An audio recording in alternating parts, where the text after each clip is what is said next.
যখন কেউ আপনাকে বোঝার চেষ্টা করে না তখন একটু মনে রাখুন আল্লাহ তাআলা আপনাকে বোঝেন। আপনার দুর্বলতাকে শক্তি পরিণত করার ক্ষমতা একমাত্র আল্লাহ তাআলারই আছে।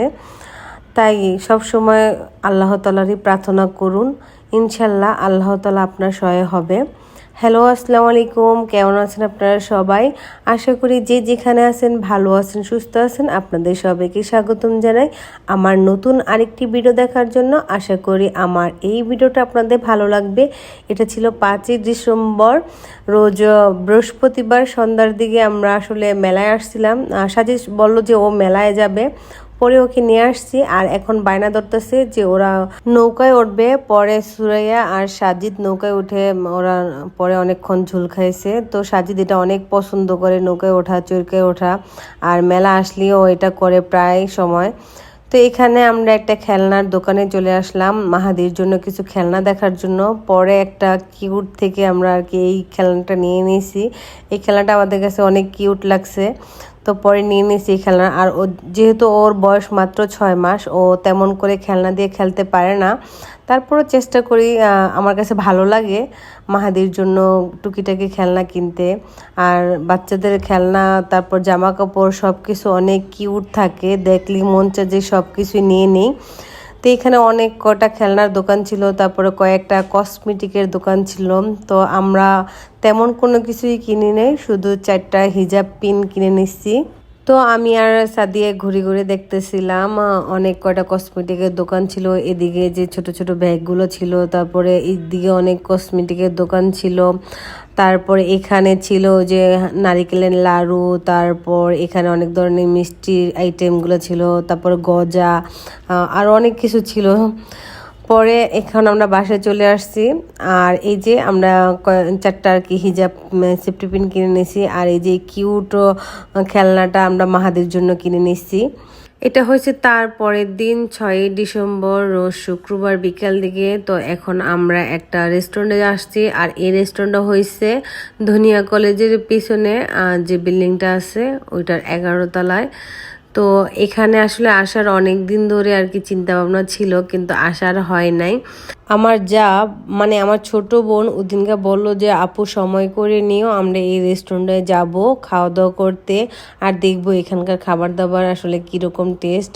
তো এই রেস্টুরেন্টটা আসলে আমাদের বাসার থেকে দেখা যায়, আর রাত্রেবেলা তো লাইটিংটা অনেক সুন্দর লাগে। আর এই রেস্টুরেন্টের নাম হয়েছে স্কাই টাচ লাউঞ্জ।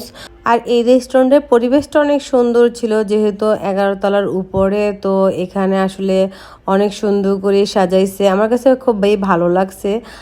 আমাদের সবার কাছেই খুবই ভালো লাগছে। এখানে অনেক গাছগাছালি দিয়ে সুন্দর করে সাজাইছে। আর এই যে এদিকে সাজিদ দুষ্টুমি করতেছে, সূর্য অস্ত যাওয়ার সময় হয়ে গেছে। আর আকাশটা মাশাআল্লাহ অনেক সুন্দর লাগতেছিল। আর রেস্টুরেন্টের পরিবেশটা অনেক সুন্দর ছিল, ওরা অনেক সুন্দর করে সাজাইছে। ছবি তোলার অনেকটা যে জায়গা ছিল, অনেক জায়গায় ছবি তোলা গেছে, অনেক সুন্দরই ছিল। কিন্তু আমি বলবো পরিবেশটা অনেক সুন্দর, ডেকোরেশনটা অনেক সুন্দর করে সাজাইছে। কিন্তু খাবার দাবারের মান যদি বলি, মোটামুটি অ্যাভারেজ, আহামরি যে ভালো লাগছে তা আমার কাছে লাগে নাই, যেটা সত্যি কথা। এখানকার পরিবেশটা অনেক সুন্দর ছিল। এই উপর থেকে ভিউটা দেখতে খুবই সুন্দর লাগছিল। আসলে উপর থেকে পুরো ঢাকা শহরটা দেখতে খুব সুন্দর লাগছিল। আর এখানে অনেক ধরনের গাছ ছিল, এখানে মাছ ছিল কয়েক রকমের। তো এগুলো দেখতে আসলে খুব সুন্দর লাগতেছিল। আর আমার বাচ্চারা খুবই এনজয় করতেছিল, প্লাস আমার দেবরের ছেলে, ও কিন্তু মাহাদি কিন্তু খুবই এনজয় করছে। ওর কাছে খুব ভালো লাগছিল খোলামেলা যেহেতু জায়গাটা। আর এই প্রথম ও আসলে কোনো রেস্টুরেন্টে বা বাহিরে আসলো ঘুরতে। ও দেখা গেছে ওরা আমরা ছাদে নিয়ে যাই ঘুরতে কখনো, আর দরকার পড়লে দেখা গেছে যে ডাক্তার বা আশেপাশে এরকম ঘোরার জন্য কোনো রেস্টুরেন্টে বা দূরে কোথাও এই প্রথম নেওয়া হয়েছে। আর এই যে এখানে কত সুন্দর করে আর কি ঘাসগুলা দিয়ে সাজাইছে, দেখতে খুবই সুন্দর লাগতেছিল। আর এখানে যে মাছটা ছিল, আর ভিতরে বসারও জায়গা ছিল। আর ভিতরে বসার জায়গার থেকে আমি মনে করি যে বাহিরে বসার জায়গাগুলো অনেক সুন্দর ছিল। ভিতরে বসার জায়গাগুলো যেমন মনে হয় একটু অন্ধকার অন্ধকার লাগতেছিল, হাওয়া বাতাসটা একটু কম ছিল, এখানে জানালা যেহেতু ছিল না। আর এই যে একটা বাঘ রেখে দিছিল পুতুল, তো এটা দিয়ে সাজিদ অনেক দুষ্টুমি করে খেলতেছিল। আর এই গাছটা আসলে অনেক সুন্দর দেখা গেছে, কিছু আর কি পাখির খাঁচা রেখে দিছিল। আর এখান থেকে শনিয়াকড়ার ভিউটা দেখতে মাশাআল্লাহ অনেক সুন্দর লাগতেছিল। আর ওই যে ফুটওভারের পাশেই হয়েছে মেলাটা বসছে, তো আমরা ঘুরে ঘুরে দেখতেছি, যেহেতু সন্ধ্যা হয়ে গেছে তো এখানে লাইটিংও দিয়ে দিছে, লাইটিংটা অনেক সুন্দর ছিল। মোটামুটি রেস্টুরেন্টটা অনেক ভালো ছিল, কিন্তু খাবারের মানগত আমার কাছে একেবারেই ভালো লাগে নাই। আর এর থেকে আমি মনে করব পাস্তা ক্লাবে কিংবা প্রাইমে খেলেও এতে ভালো খাবার পাওয়া যেত। তো এখানকার খাবারগুলো আমার বেশি একটা পছন্দ হয় নাই। এটা হচ্ছে যার যার চয়েস। আর এটা ছিল কাঠগোলাপ, মানে দেখতে খুবই সুন্দর লাগতেছিল। তো বললাম না, রেস্টুরেন্টটা অনেক সুন্দর করে সাজাইছে, আর বাচ্চারা এই যে খেলাধুলা করতেছে, দেখতে খুবই ভালো লাগতেছে। আমার ভিডিওটা যদি ভালো লেগে থাকে প্লিজ একটা লাইক দিন, আর আমার চ্যানেলকে সাবস্ক্রাইব করে দিন।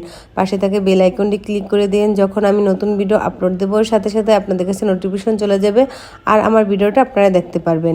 আর এই যে আমাদের খাবারও চলে আসছে, তো আমরা ফ্রাইড রাইস অর্ডার করছিলাম, পরে ভাবছিলাম যদি ভালো লাগে তাহলে অন্য কিছু অর্ডার করব।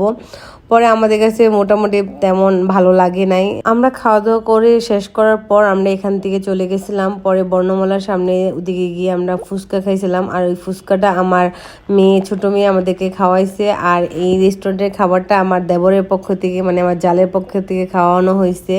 আর রাত্রির ভিউটা কিন্তু মাশাআল্লাহ অনেক সুন্দর ছিল। আমার ভিডিওটা দেখার জন্য আপনাদের সবাইকে অসংখ্য ধন্যবাদ। ভালো লাগলে একটা লাইক দিয়ে দিবেন। আমার ভিডিওটা এই পর্যন্ত, কি ভালো থাকবেন, সুস্থ থাকবেন, আবার দেখা হবে নতুন ভিডিওতে। আল্লাহ হাফেজ।